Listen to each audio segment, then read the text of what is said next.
बिस्मिल्लाहिर्रहमानिर्रहीम। अस्सलाम वालेकुम डियर स्टूडेंट्स।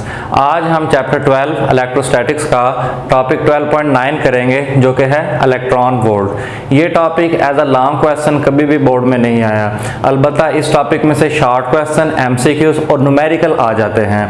इस टॉपिक में हम इलेक्ट्रॉन वोल्ट की डेफिनेशन को देखेंगे और मैथमेटिकली उसकी डेरिवेशन को भी स्टडी करेंगे। तो स्टार्ट करते हैं सबसे पहले जो इलेक्ट्रॉन वोल्ट की डेफिनेशन से। It is the amount of energy acquired or lost by an electron as it moves through a potential difference of 1 volt। इस डायग्राम को आप अच्छी तरह से जानते होंगे, पीछे हमने 2-3 टॉपिक्स में इसको स्टडी किया। स्टार्ट हमने किया था इलेक्ट्रिक पोटेंशियल डिफरेंस वाले टॉपिक से। यहाँ पर आपके पास दो प्लेट्स हैं, एक पॉजिटिवली चार्ज और एक negatively charge. Positively charge plate को हमने बी से और नेगेटिवली चार्ज प्लेट को ए से रिप्रेजेंट किया हुआ है।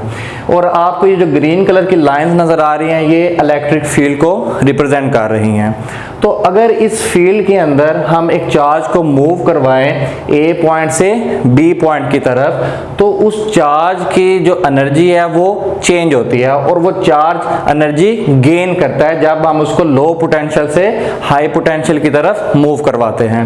और यहाँ पर हमने एक चीज पढ़ी थी कि हमने चार्ज को इलेक्ट्रोस्टैटिक इक्विलिब्रियम में मेंटेन करते हुए इसको मूव कराना है ए पॉइंट से बी पॉइंट की तरफ।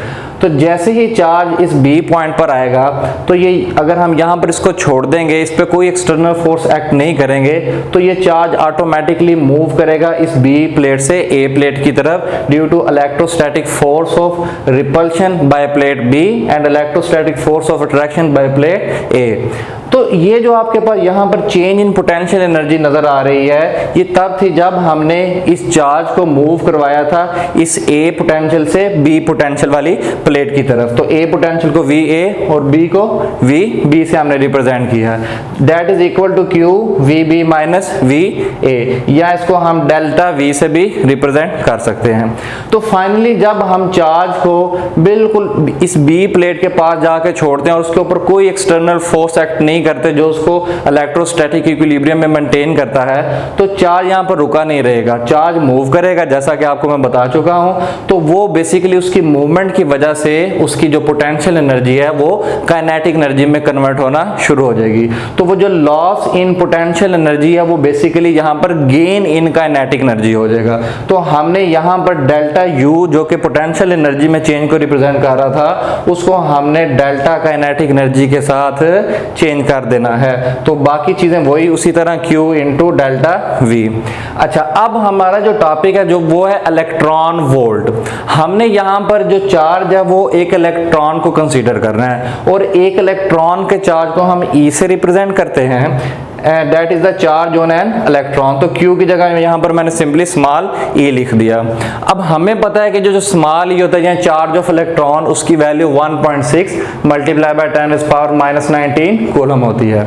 यहाँ पर जो पोटेंशियल डिफरेंस है VA और VB के दरमियान वो हमने 1 वोल्ट कंसीडर करना है। तो चार्ज इलेक्ट्रॉन का होना चाहिए जिसकी वैल्यू ये आपके पास सामने लिखी है और पोटेंशियल डिफरेंस हमारे पास 1 वोल्ट होना चाहिए।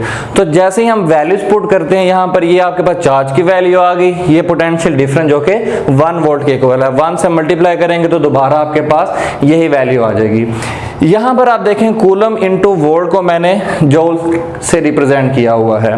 ये आपके पास एक फार्मूला जो आप इस चैप्टर के बिल्कुल स्टार्ट में पढ़ के आ चुके हैं कि जो पोटेंशियल डिफरेंस होता है वो बराबर होता है वर्क ओवर चार्ज के। वर्क का यूनिट जूल होता है और चार्ज का यूनिट कूलम होता है। तो यहाँ से हमें पता चल रहा है कि अगर क्रॉस मल्टीप्लिकेशन करवा दें तो वोल्ट इंटू कूलम हमारे पास जूल के इक्वल आता है। इस वजह से कूलम इंटू वोल्ट को मैंने जूल के इक्वल लिखा हुआ है। तो फाइनली जो काइनेटिक एनर्जी है आपके पास वो आ जाएगी 1.6 मल्टीप्लाई बाय 10⁻⁻19 जूल के। और यही एनर्जी आपके पास बेसिकली 1 इलेक्ट्रॉन वोल्ट के इक्वल होती है। यहाँ भी आपको नजर आ रहा है बिल्कुल स्टार्ट में डेफिनेशन के साथ भी मैंने लिखा हुआ कि जो आपके पास 1 इलेक्ट्रॉन वोल्ट है that is equal to 1.6 multiply by 10⁻⁻19 joule. ये काफी छोटा यूनिट है, इसको हम न्यूक्लियर या एटॉमिक फिजिक्स में इस्तेमाल करते हैं जिस टाइम हम इलेक्ट्रॉन की या प्रोटॉन की एनर्जी की बात कर रहे होते हैं। और इस चैप्टर के न्यूमेरिकल्स में भी आप देखेंगे कि वो हमें कहेगा कि हमने जो एनर्जी है उसको जूल के बजाय इलेक्ट्रॉन वोल्ट में कन्वर्ट करना है। तो जब भी हमने एनर्जी को जूल से इलेक्ट्रॉन वोल्ट में कन्वर्ट करना होगा तो हम ये वाला फार्मूला इस्तेमाल करेंगे। तो सिंपली क्या किया गया, 1.6 मल्टीप्लाई बाय 10⁻⁻19 को इस साइड पर ला के 1 से डिवाइड कर दिया गया। तो 1 जूल आपके पास बराबर आएगा जी 6.25 मल्टीप्लाई बाय 10⁻18 इलेक्ट्रॉन वोल्ट। तो उम्मीद है स्टूडेंट्स आपको इस टॉपिक की समझ आ गई होगी। फिर भी अगर कोई चीज़ आपको क्लियर नहीं है तो आप नीचे कमेंट्स में पूछ सकते हैं। अल्लाह हाफिज़।